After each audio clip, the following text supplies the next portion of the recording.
Ladies and gentlemen, the Honorable Vice President Sara Zimmerman Duterte. Ay, pwede ko mag-request? Pwede thematic yung questions para hindi nagugulo yung sagot. So kung doon tayo sa example, nandun tayo sa House of Representatives na committee hearing, lahat ng tanong ubusin mo na. Yes po. And then, sige, thank you, Jay. Yes, oo, para mahirap kasi magpabalik-balik ng So we can isip. Can we start? Okay. Ay, actually wala. Sa inyo lang, question and answer lang tayo. First question, Marisol Abdurrahman, GMA News. Mike, please, Mike. Kukulang ako, ma'am, ha? Kasi Yes, hindi ko okay. matakpan yung camera. Ngayon po yung last day of deliberations sa budget, although they're still hoping na magpapakita po kayo. If first come to worst na talagang mapako na po sa 733 million lang po ang ma-approve, what can the OVP do with that budget, ma'am? We will see. Sinabi ko naman na noon, yung rason kung bakit hindi na kami mag-participate sa budget deliberations ng Office of the Vice President dyan sa House of Representatives. Dahil kung bakit sila lang dalawa. And may paper trail yung sinabi ko against them. Sa 700 million, we will see kung ano yung maiwan, and then we will work around that budget of the Office of the Vice President. Pero definitely, tutuloy pa rin yung trabaho, anuman ang budget ng Office of the Vice President. But then again, ma'am, hindi pa naman po yung final kasi di ba meron pang sa Senate. So, hahabulin nyo ba, ma'am, sa Senate? Kayo ba ay magpapakita na doon during the deliberation? Yes, meron. Nag-aantay kami ng schedule galing sa Senate for the plenary budget hearing ng Office of the Vice President. So, a-attend kami dun. Pero wala na kaming expectation na mahabol pa yan. Kasi nga, sinabi ko doon sa interview ko, pagdating sa bicameral, kung nasaan nandun na yung dalawa, the Senate and the House of Representatives, wala ding nasusunod doon except si Zaldico at si Martin Romualdez. At ang example ko niyan ay yung attached na list sa classrooms ng Department of Education na kahit pa man tinanong ng mga senador, nandun pa rin siya sa final draft and nandun pa rin siya sa General Appropriations Act. At ang isa pa doon na example ko sa inyo na sila ligmig naman ang nasusunod doon, yung kaguluhan nila at sagutan nila sa AKAP. Wala yung AKAP, di ba? Nakita na lang nila yung AKAP sa bike camp. At sinasabi ni Zaldico, hindi, pumirma ang mga senador eh. So, yun yung example ko na, yun yung proof ko na dalawang tao lang nasusunod dyan. Si Zaldico at si Martin Romualdez. But despite that, ma'am, sure na yung inyong attendance po sa Senate deliberation. Yes. Kahit alam mong if first come to worst, talagang yun lang makukuha ang budget ng OVP. Opo, oo. Sigurado yung attendance namin. In fact, kahapon, na-discuss namin dyan sa Chief Staff na opisina kung ano yung date para ma-block namin yung date ng plenary ng Senate. But apparently, wala pa daw mga schedule, so nag-aantay kami. Alright. Ma'am, last po, yung show cause order po na pinalabas po ng Committee ng Good Government sa ilang mga OVP officials po. Opo, nabanggit kanina noong nagmo-monitor ng hearing na meron ng show cause order yung ibang mga personnel ng Office of the Vice President. Sabit lang namin sa aming legal dito sa OVP, meron naman kaming legal division, and then we will ask our lead lawyer to come up with a legal opinion. Next, there's a follow-up question from Bea regarding the OVP budget. Hi ma'am, good afternoon po. Bea Peniza from Bomba Radio po. May I ask po ma'am, given the budget nga po na 700 million, napatak po tayo sa mga ganong digits, Sa paglilibot nyo din po kasi sa mga lalawigan, ano po yung mga urgent matters or urgent concerns na napapansin nyo na kailangan talaga ng mga sambayan ng Pilipino? And paano nyo po ito mafulfill given that budget po? Ang Office of the Vice President naman kasi, it's complementary yung mga projects namin sa iba't ibang departments ng gobyerno. Meron kaming tally dito sa Office of the Vice President kung gaano kadami yung mga nag-a-access ng projects at ano yung mga projects na ina-access nila. Ang number one talaga dyan is medical and burial. Makikita niyo yan sa lahat ng mga bill sa hospital, laging kulang yung pambayad ng mga relatives ng pasyente. Yan ang number one. And then number two is financial assistance, yung mga hingi nila na augmentation sa kanilang pang-araw-araw. Minsan panggastos, minsan pangbayad sa kuryente, minsan pangbayad sa upa ng bahay, minsan naman humihingi sila kasi nagkukulang na yung pangbayad para sa paaralan, eskwelahan ng mga bata. So iba-iba yung rason nila, pero the same yung request nila, financial assistance. And ang sunod niyan is yung request hindi lang ng mga taong bayan, but ng mga local government units or even mga barangay officials. Kapag merong disaster, humihingi sila ng tulong para sa pagkain, food and non-food supplies ng mga biktima ng calamity. So yun yung top 3 na lagi naming ma-encounter na hinihingi sa Office of the Vice President. In fact, hindi lang yan sa OVP kasi nung mayor ako, halos the same yung requests ng mga tao.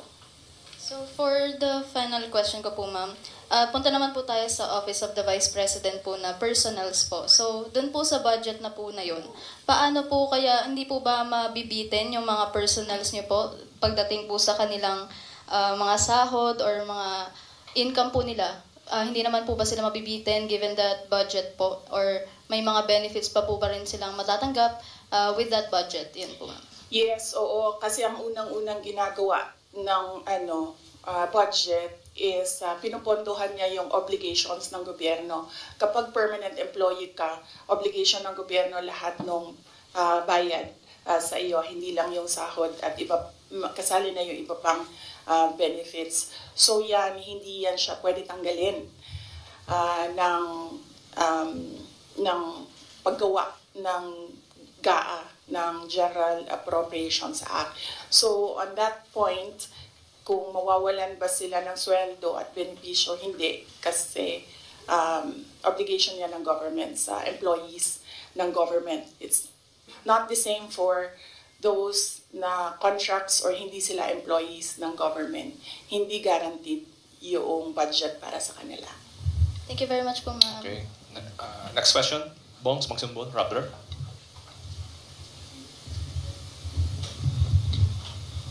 Good afternoon, VP. Yes. VP, as we're speaking right now po, merong ongoing House probe. Actually, minutes ago, former Undersecretary Gloria Mercado says you gave her envelopes containing 50,000 each from February to September 2023 when she was with HOPE or the Health Orchestrate Positive Learning. A DepEd project, she believes it could be to influence her decision as HOPE. Your response po? Dapat siguro kung mag-akusa siya ng ganyan, dapat may papel siya. Tulad ng ako, pag inaakusahan ako, pag sumasagot ako, binibigay ko yung papel. Gloria Mercado is a disgruntled former employee of the Department of Education. She was let go because of loss of trust and confidence sa Office of the Secretary.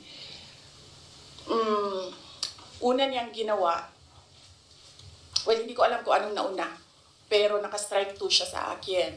Ang una niyang ginawa, nag-solicit siya ng 16 million pesos sa isang kumpanya on paper using my name without any authorization from the Department of Education. Bibigay ni JC sa inyo mamaya yung papel. Kalagay doon. Pangalawa, noong nag-school visit ako sa Cebu, merong lumapit sa akin na teacher. Sabi niya sa akin, Inday Sara, masakit sa loob namin na mga teachers kami na nasa field. Tapos merong humahawak ng teacher items na wala dito sa aming probinsya o wala dito sa aming region. So, pinakwento ko siya. Iyon naman yung purpose ng aking mga school visits, di ba, sa iba't ibang lugar naman sa. Sabi ko, one-on-one tayo, kwento mo lahat sa akin. Ano.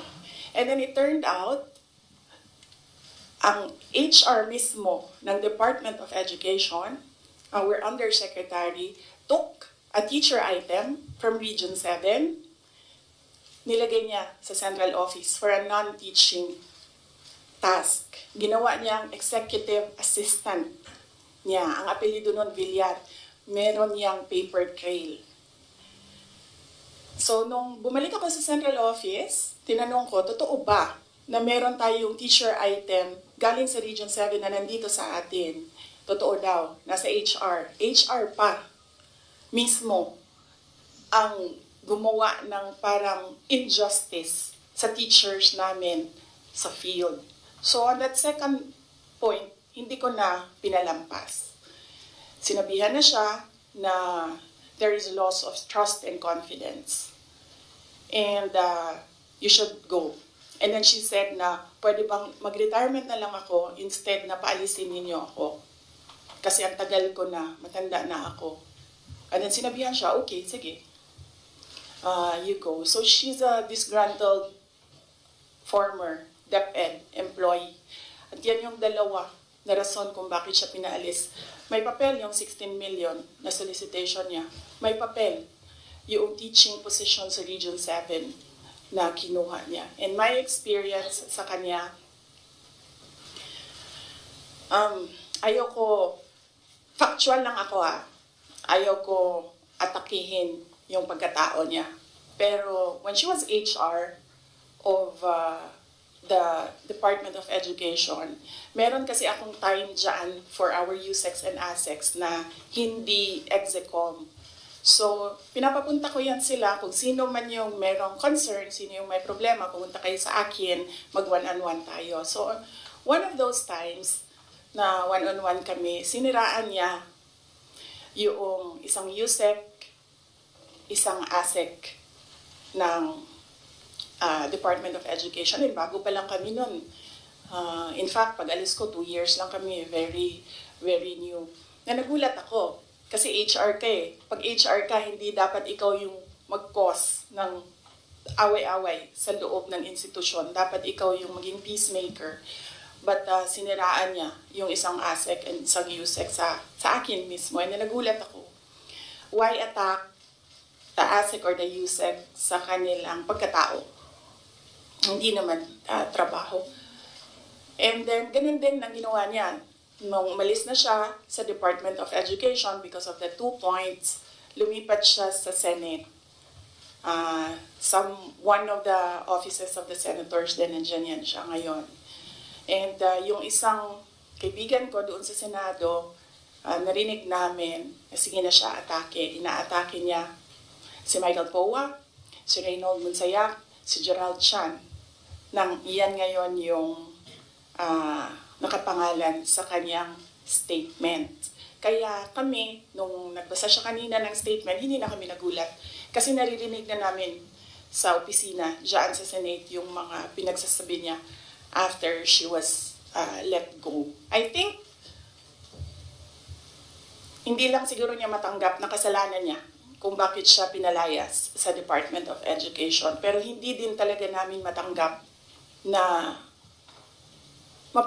magsusolicit ka sa isang private company on paper 16 million. And then, kukuha ka ng teacher item sa field, gagawin mong EA sa central office. Hindi pwede yun. VP, in relation to that, since you brought up yung names po ni Attorney Powa and Attorney Monsayak, so during the probe earlier, she said that yung reason daw kung bakit daw siya nilet go ng DepEd nyo po was that she disagreed daw with Attorney Monsayak's suggestion that bidders in the DepEd computerization program just discuss it among themselves to avoid failed bidding. Ngayon ko lang narinig yan. Sa kanya ko lang narinig yan. Pero ako ang nagsasabi, kasi I was the one who fired her out of the Department of Education. Yung dalawang rason na yon, ang rason kung bakit siya pinaalis sa Department of Education. And as I said, may papel yon. Ibibigay namin sa inyo ang papel. Ang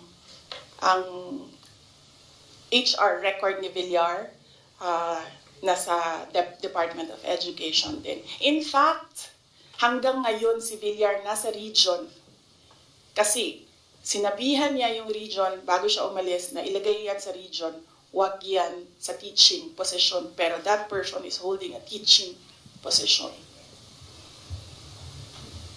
Any more questions regarding the HOR probe? MC, Philippine Daily Inquirer. Hi ma'am, good afternoon.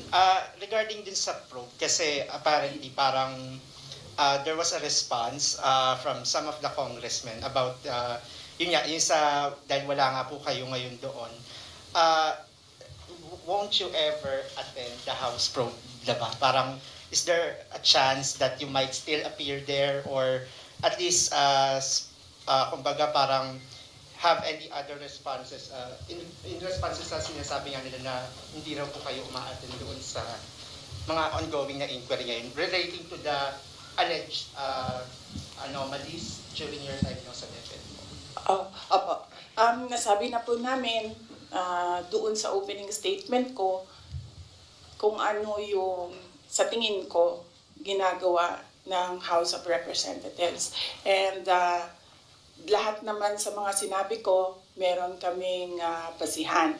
At sinabi ko doon na what they're trying to do is they're trying to make a case for impeachment. Kasi last year pa yan nila gusto talagang gawin. They're trying to make a case for impeachment. Dahil wala silang ebidensya, ang ginagawa nila, nag-fishing sila dito sa mga tanong sa loob. Kung maririnig nyo, di ba mali? Di ba mali? Ginagano nila yung sumasagot na COA resource person. And of course, ano lang ba ang rank and file? Siyempre, congressman yung kaharap mo. Di sasabihin mo, oo po, may mali. When in fact, ilang beses na kami sumagot, we are fully cooperating with the audit process and we are answering and filing our comments in all the cases before the Supreme Court. In fact, kung mag-file pa sila ng kaso pa, sasagutin namin yan sa korte, pero hindi doon. Kasi kung gusto nila mag-impeach, wag nila kunin sa akin sa mga bias na tanong nila sa akin ang gagawin nilang impeachment. Kanina, sa tanong mo kung a-attend pa ba ako, we take it one hearing at a time. So, when we receive an invitation, we study. Una-una, pinapadala siya sa legal, pinag-aaralan namin, dinidiscuss namin dito sa opisina with the personnel. And then, tinatanong namin yung mga personnel. Like in the case of this invitation, nakapangalan na sila doon and hindi na pwede ang authorized representatives. So we sit down with them and we ask them, ano ba ang gusto mong gawin? So depende sa sagot, yun ang sinusuportahan namin. Ako as head of agency, sinusuportahan ko kung ano yung gusto. Right now, walang gustong pumunta doon sa kanila. Kasi ang concern ng lahat is yung pamilya nila. Sa kanila daw sarili, walang problema because they are government employees. So, makakasagot sila. Ang hindi daw nila makontrol is yung paninira sa pamilya nila. At yun ang concern ng lahat ng employees ng dito ng Office of the Vice President. And sabi din ng legal namin, there are valid legal points or legal questions sa nangyayari na hearing, which is the contempt of the letter to Congressman Joel Chua kaninang umaga. Unang-una doon, yung privileged speech mismo ni Congressman Valeriano nagsabi ng unverified claims. So paano ka magagawa ng hearing based on unverified claims? Hanapin mo muna yung mali, tapos ka mag-hearing.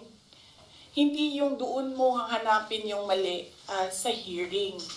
Pangalawa, ito yung punto ko nung last akong pumunta sa kanila. Nakalagay sa batas, nakalagay sa constitution natin. Inquiry in aid of legislation. Hindi siya gumamit ng investigation. Sabi niya doon, persons, the right of persons shall be respected. Hindi siya nagsabi ng witnesses. Pero pagdating mo sa rules sa loob ng House of Representatives, rules nila in aid of legislation, ginagamit na nila interchangeably. Inquiry and investigation, persons and witnesses. Mag-decide mo na sila, ano ba sila doon, korte o hindi? Hindi naman sila korte. Paano ko nasabi na gumagalaw sila na parang korte? Nilagay nila doon. The rules of court are supplementary to these rules. So, ibig sabihin, gumagamit na sila ng rules of court. Ang ginagawa nila doon na is an investigation that is akin to the judicial process na ginagawa ng NBI, na ginagawa ng DOJ, na ginagawa ng mga piskal. At ang isa pang punto namin doon sa sulat ay, ano yung pangatlo? Kalimutan ko na. Pahingi tubig, sir.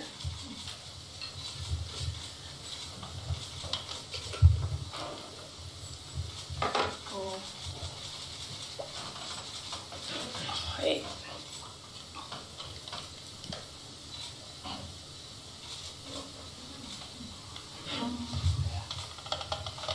Napagod ako sa kakasulat nito kagabi.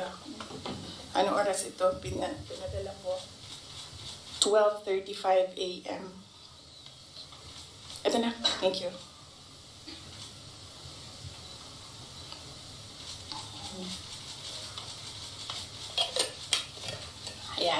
Ito yung isang punto ko dyan. Nakalagay doon sa Constitution. The rights of persons appearing therein or affected thereby shall be respected. Nakalagay doon. So, ibig sabihin, dahil in aid of legislation lang ito, at hindi naman ito prosecution or investigation, ibig sabihin, pwede humindi ang tao. Diba? Kasi, ayoko sumali sa pag-craft ng legislation nyo, bakit nyo ako pipilitin? Di maghanap kayo ng ibang resource person. Ang dami namang previous vice presidents dyan. Napakalapit ni former President Gloria Arroyo sa kanila. Yun ang tawagin nila, gawin nilang resource person kung meron talaga silang batas na ginagawa about sa Office of the Vice President. And then ang huli noon is sub judice. Ang daming questions nila na kaparte ng 3 cases na final sa Supreme Court na dapat hindi pinag-uusapan sa labas ng korte. At yung huli, sinabi namin paulit-ulit, nandun kami sa loob ng Commission on Audit. Nag-participate kami sa audit process. Kahit na yung audit na yan, dumating lang yan pagkatapos nila na mag-usap ng Makabayan Block at ni Speaker Romualdez na atakihin ang confidential funds. So masagot pa rin kami kahit alam namin kung ano ang motibo sa audit. So, yes. Anong tanong mo, sir? Kalimutan ko. Yun lang po.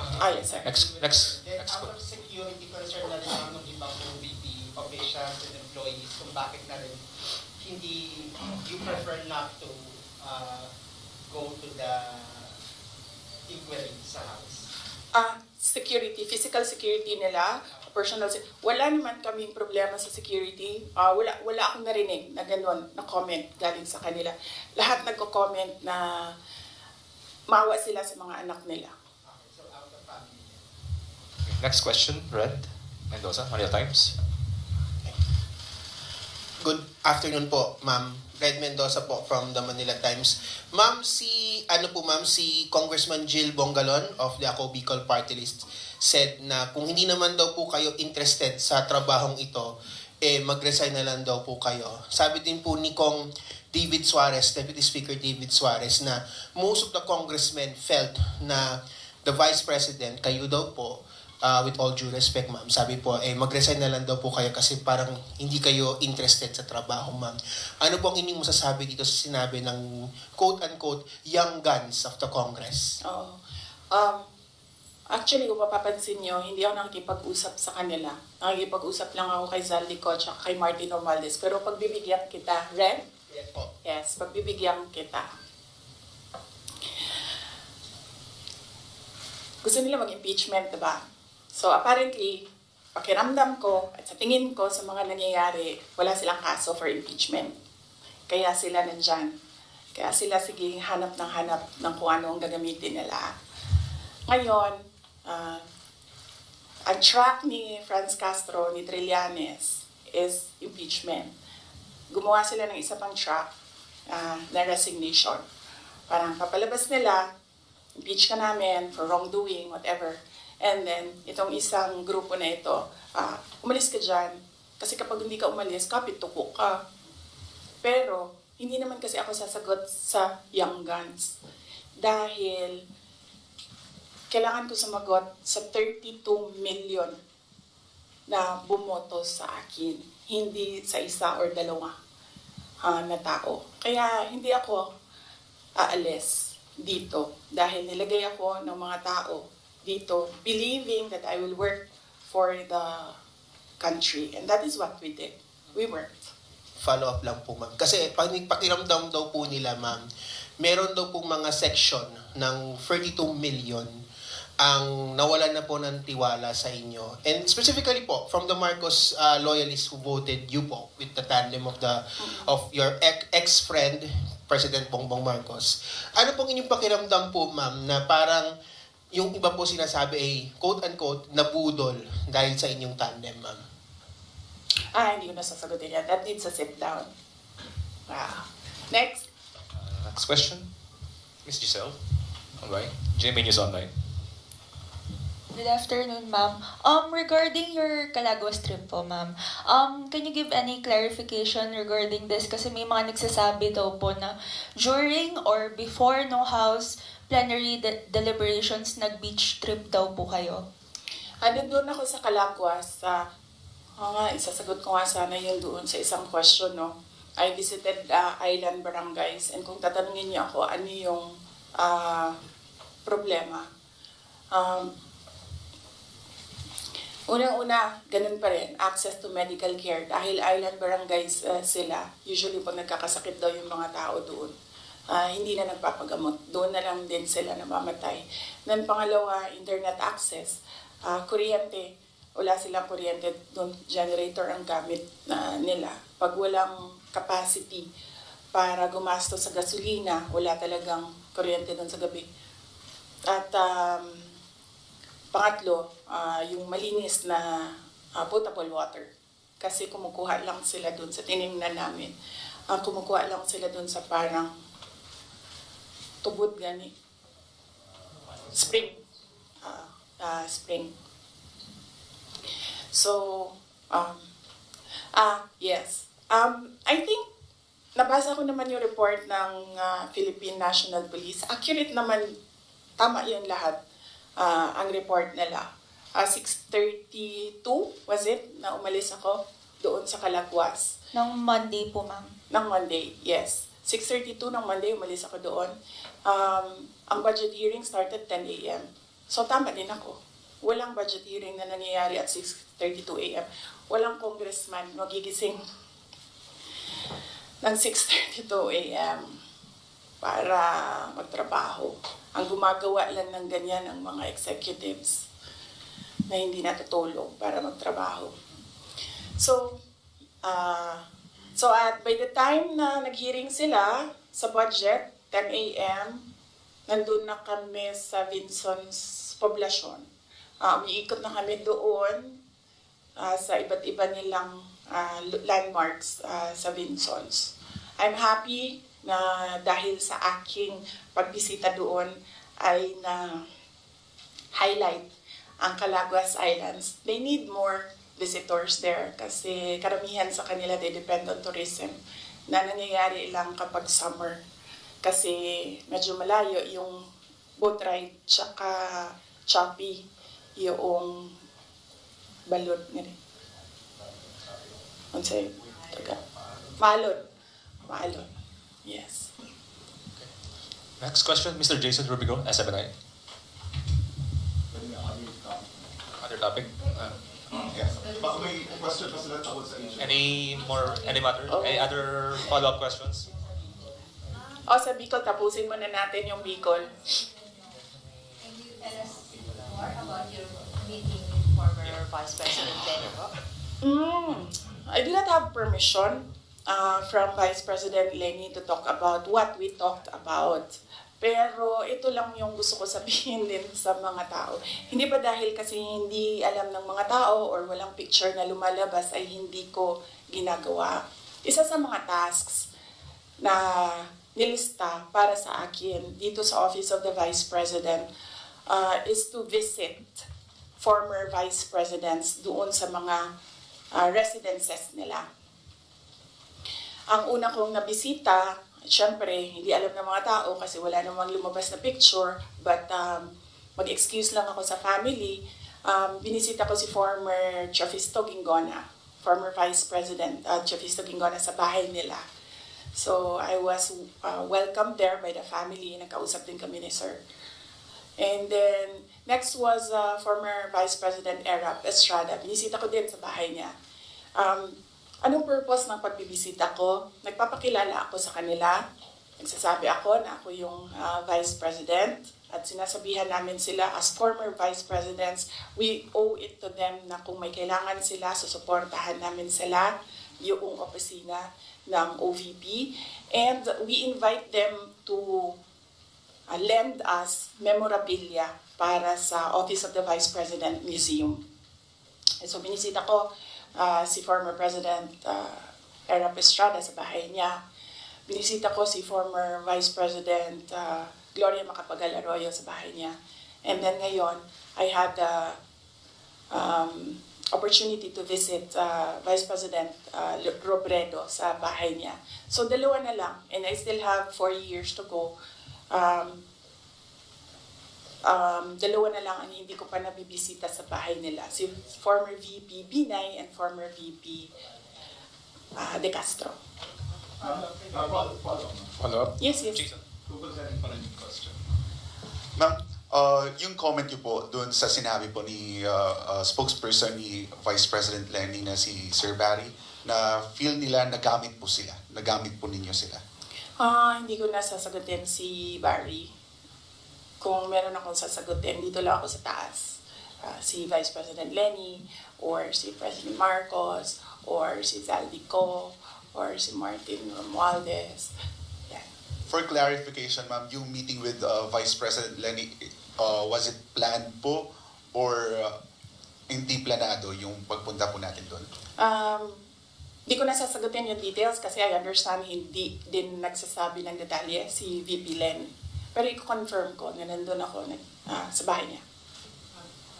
Follow-up. Let me see.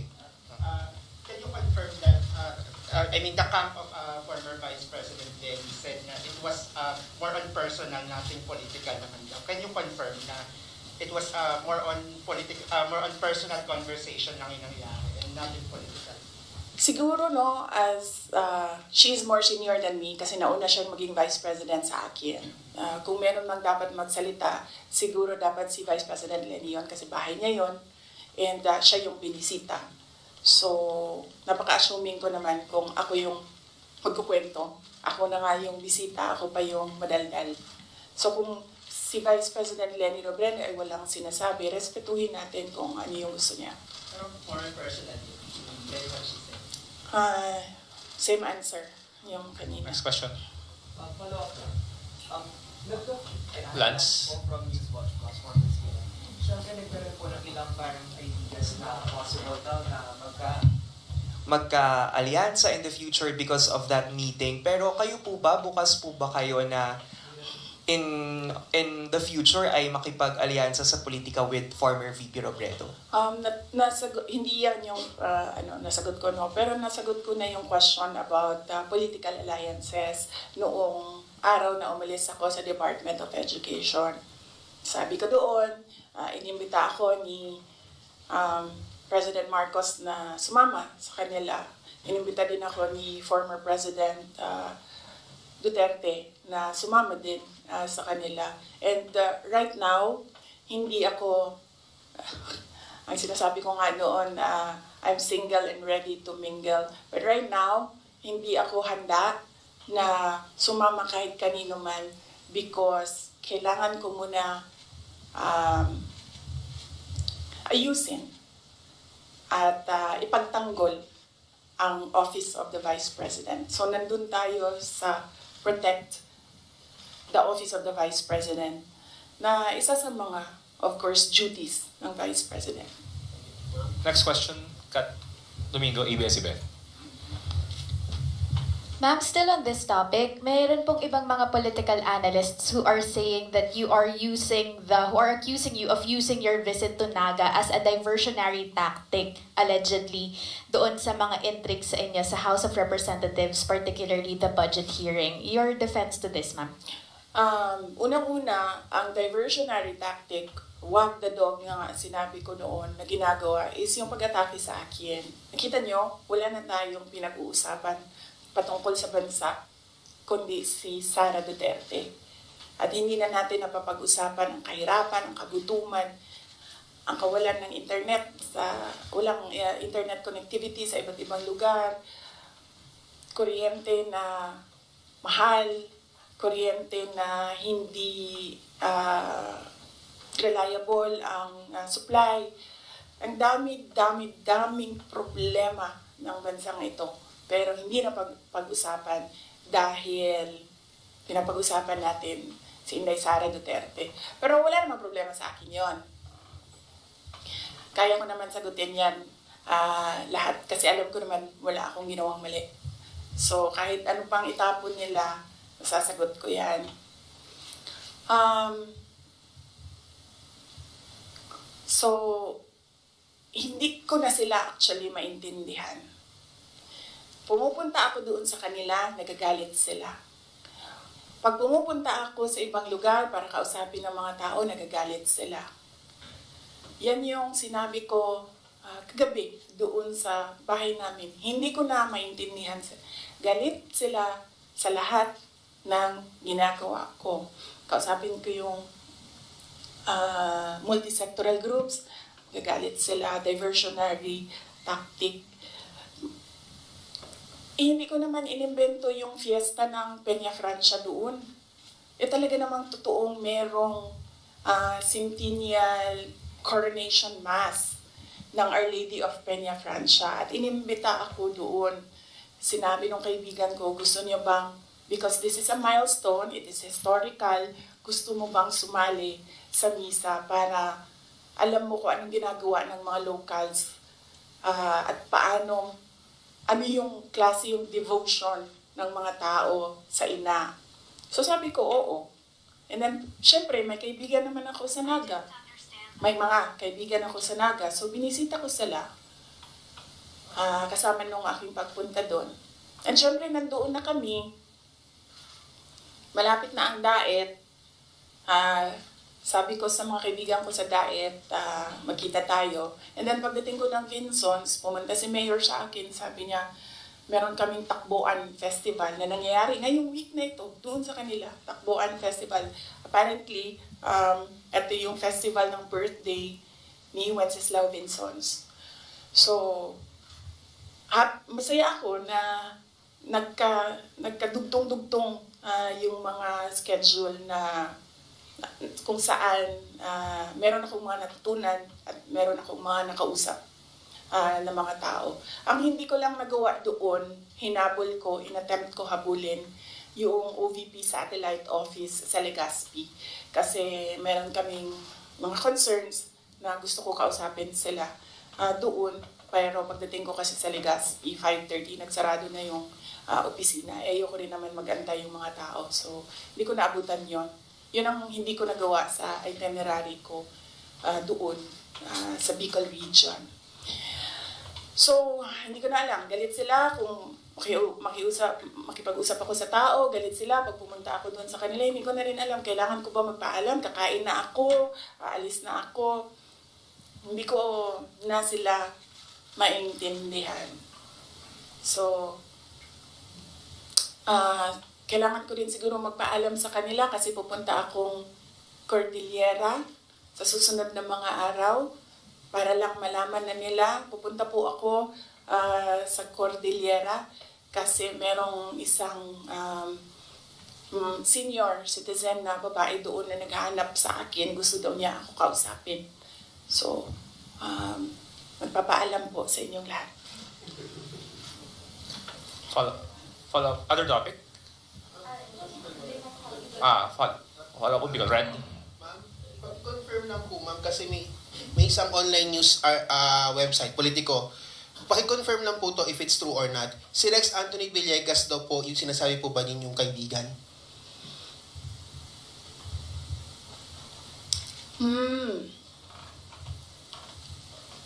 Hindi ko alam kung nagsalita si Asek Villegas.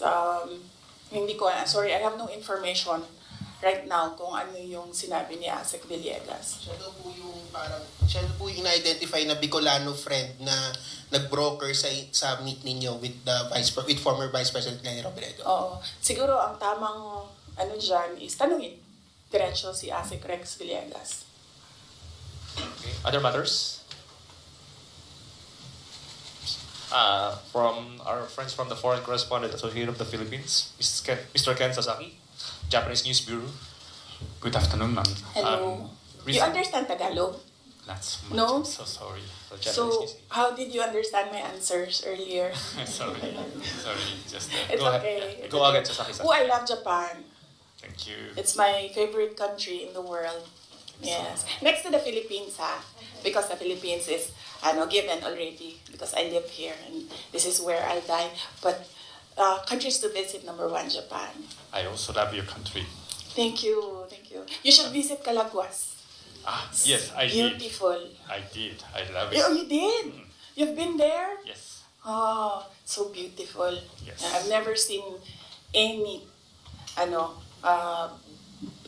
beach as beautiful as Calaguas. Go ahead, Sasaki-san. Yes, sorry. Sorry.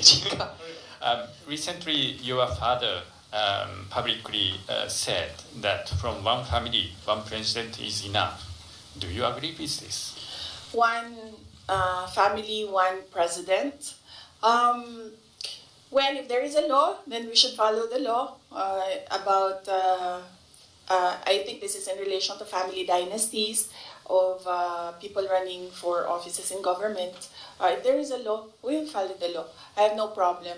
I've always said that my dream was to become a pediatrician, a doctor. My dream was not to become a mayor, a vice president, or a president. So I don't have problems with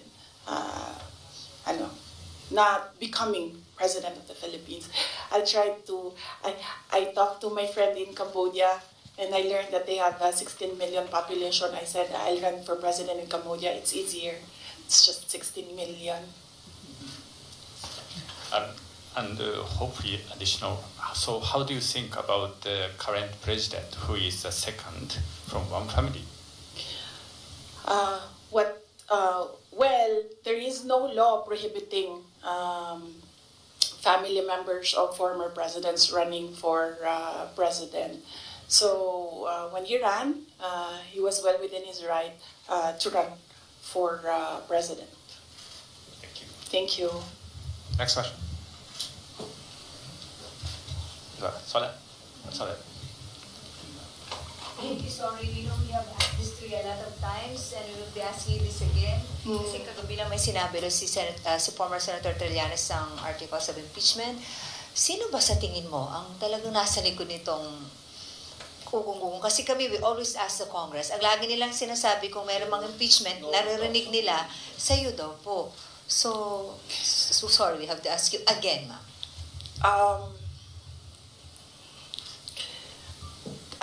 Kinote ko naman na si Representative Castro, di ba? Sa kanya nagsimula yan. I-quote ko ulit para But who's really behind it? meron akong mga notes ng quotes dito eh.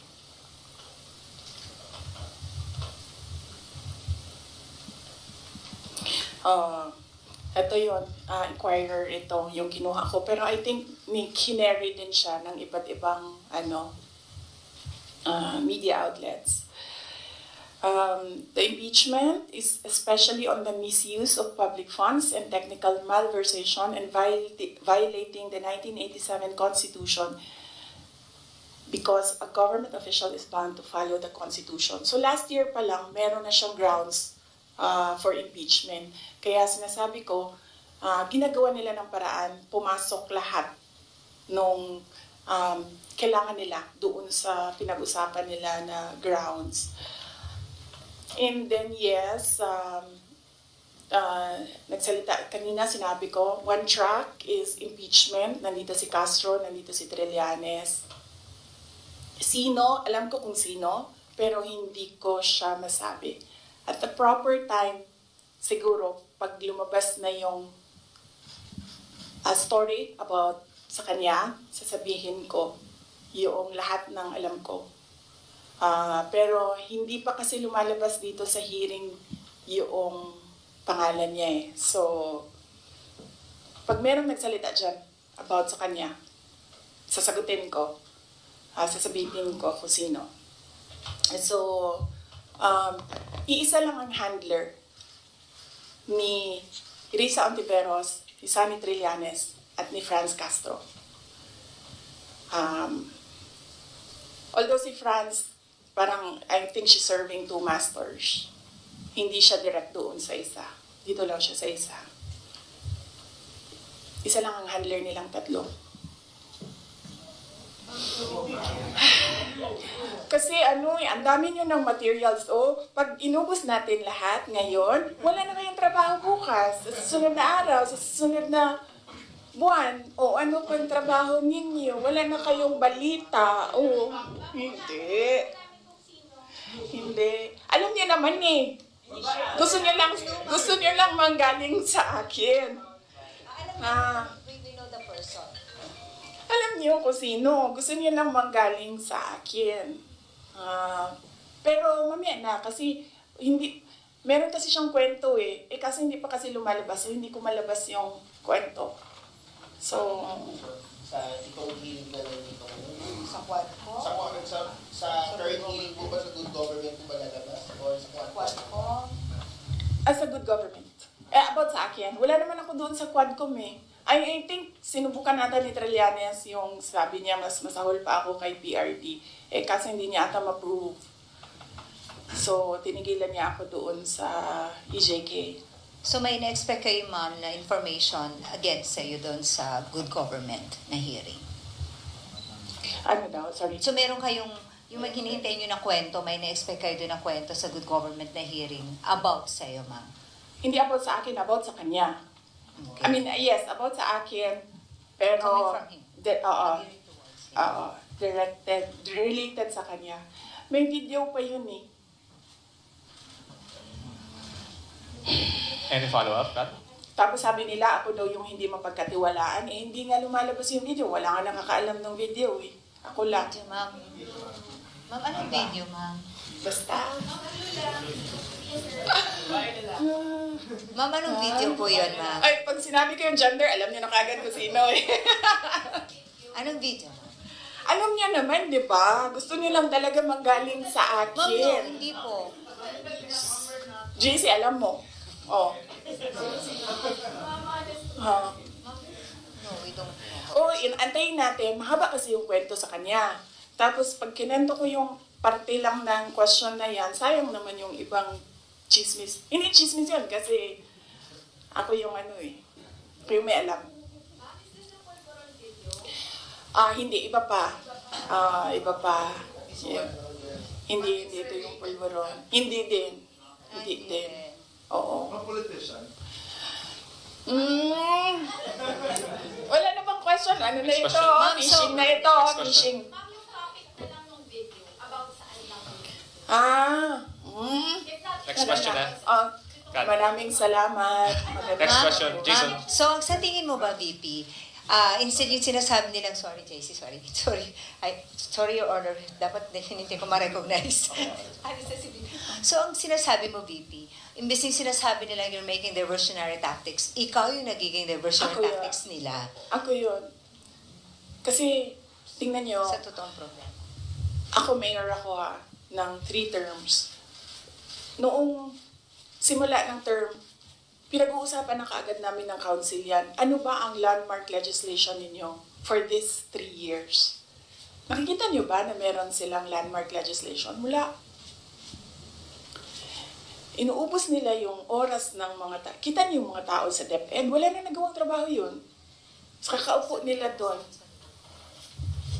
Inuubos nila yung pera ng taong bayan diyan sa mga hearings nila going after me. And wala silang pake kasi ang gagawin lang nila is magbigay ng pera kung saan-saan. Kasi wala naman kasing projects na masasabi natin. Ang sa amin yan, pag umuupo ako, ewan ko lang sa iba. Ako, nung mayor ako, pinag-uusapan ka agad, ano ang big ticket project ng 3 taon na ito? Ano ang landmark legislation ng taong ito? Kasi yan yung gagamitin namin para ma-re-elect kami. Diba? Yan yung sasabihin namin, kita nyo, may landmark legislation tayo. So, dapat kasi pag upo mo, ganyan yan, diba? Sasabihin mo sa mga tao, in 6 years, pinakamayaman na ang Pilipinas, in 6 years, ganito, may security, dami kang. And then lahat ng trabaho mo, papunta siya doon. Para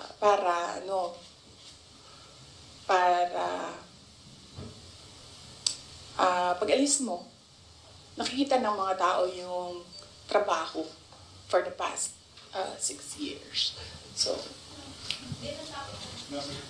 Follow up. Other matters. oo, okay lang kasi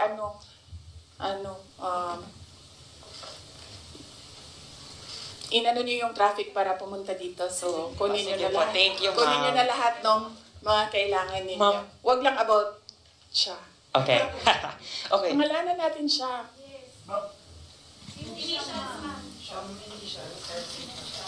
Ano bang...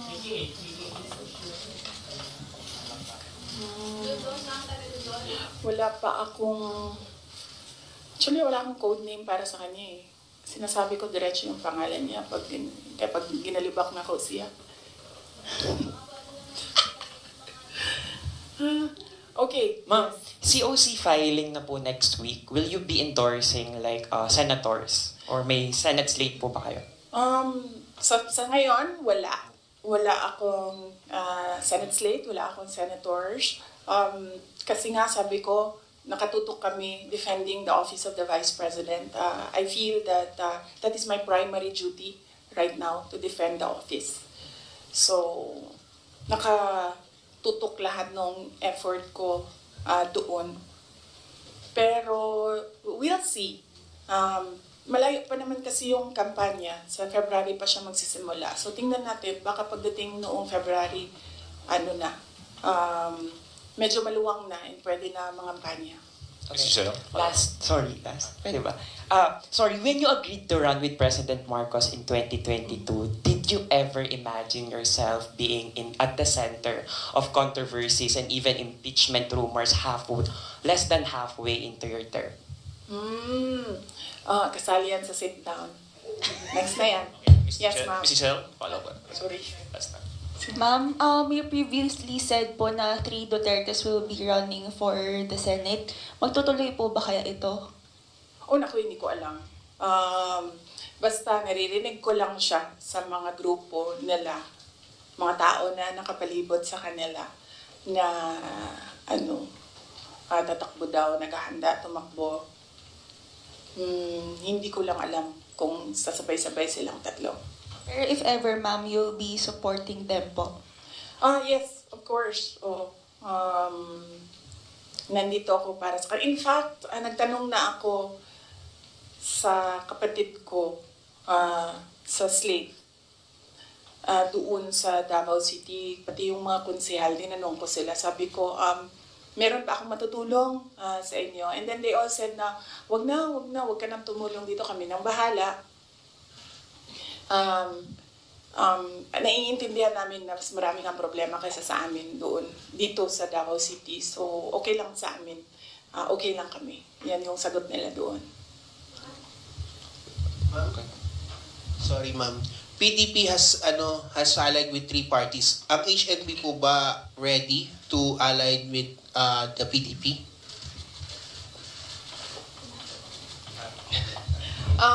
Wala pa kaming discussion na mag-alliance with PDP. But hindi ko alam kung bakit gusto pa nilang makipag-alyansa sa amin. Dalawa lang kami doon na sa partido. Ako tsaka si Mayor Aldavid Uy ng Samal. Kami na lang dalawa na nandoon sa partido. Sa HNP, yes. Last question, Kat Domingo. Ma'am, you had a family dinner, I think, or lunch. Complete family. May photo po. PRRD, your mom, Mayor Baste, Congressman Pulong, and you, I think, in Davao City. What was discussed there politically? Ano rin po yung advice sa inyo ni PRRD when it comes to defending the office of the Vice President right now? And thirdly, meron po bang mga humihingi ng endorsement nyo for the 2025 midterm elections? Okay. Meron bang humingi ng endorsement? Wala naman for the 2025 midterm elections. Ano ang advice ni PRD in defending? PRD, talaga, iniisip niyo, magbibigay ng advice yun. Yan, sasabihin lang nun, sapakin mo na yan, suntukin mo na yan, sunugin mo na yan. Ganun. PRD is a jarhead, no? Alam naman natin lahat yan. So, kung pupunta kay PRD, ang ma-expect mo doon ay galit, sigaw, at volcano eruption, ganyan. Ganyan. So wala. Wala siyang advice defending the office of the Vice President. Ano pa ba yan? Nag-discuss ba kami ng political? Wala kasi matagal yung discussion about family. Nag-rundown kasi sila isa-isa sa apo. Yung mag-asawa. Or mag-ex. Sorry sa mga girlfriends. Nag-rundown sila sa mga apo. So, inisa-isa nila from the eldest apo, anong nangyayari, anong ginagawa, and then sunod na apo. So, lahat ng parent sumasagot. PZD answered para sa mga anak niya, and then Baste answered para sa mga anak niya, and then ako ay answered para sa mga anak ko. So, yun yung nangyari. So, medyo mahaba yung discussion kasi marami silang tanong regarding sa mga apo nila. Ay nako, si PRD, pag sinabihan mo ICC, sasabihin niya sa'yo, babarilin ko sila lahat. So yeah, no, wala. There's no talking to PRD. Pero si PRD mo, parang nagsasabi mo na hindi siya pinakakuman. Kasi may certain is tapos. Oh yes, oo. Ang lagi lang kasi nasa kanya is yung mga anak ni Baste, ni Mayor Baste. Yung mga anak namin ni PZD, wala kasi sa Davao, so hindi nakikita. Nakikita lang niya pag break, at saka yung mga ganyan, pag merong occasions, like Christmas, birthdays. So he's still parang nasa puso pa niya yung mga apo niya. I think mas nasa puso niya yung mga apo niya kaysa sa mga anak niya. Okay? Are you guys satisfied? Okay.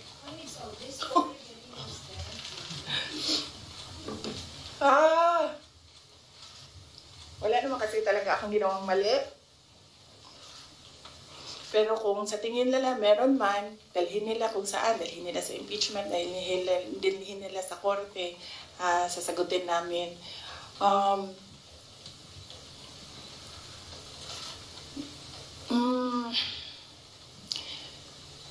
Yun. Kaya ako very casual kasi masasagot ko kasi lahat ng sasabihin nila. Minsan lang, hindi ako nagsasalita. Kaya mukha siyang walang sagot. Kasi minsan, ayoko na rin na magsalita kasi nakakapagod na sila. Nakakapagod yung galit nila actually. Yun yung nakakapagod. Pero kung meron kayong kaaway, maasahan ako. Tawagin ninyo ako. Basta away, maasahan talaga ako. Thank you.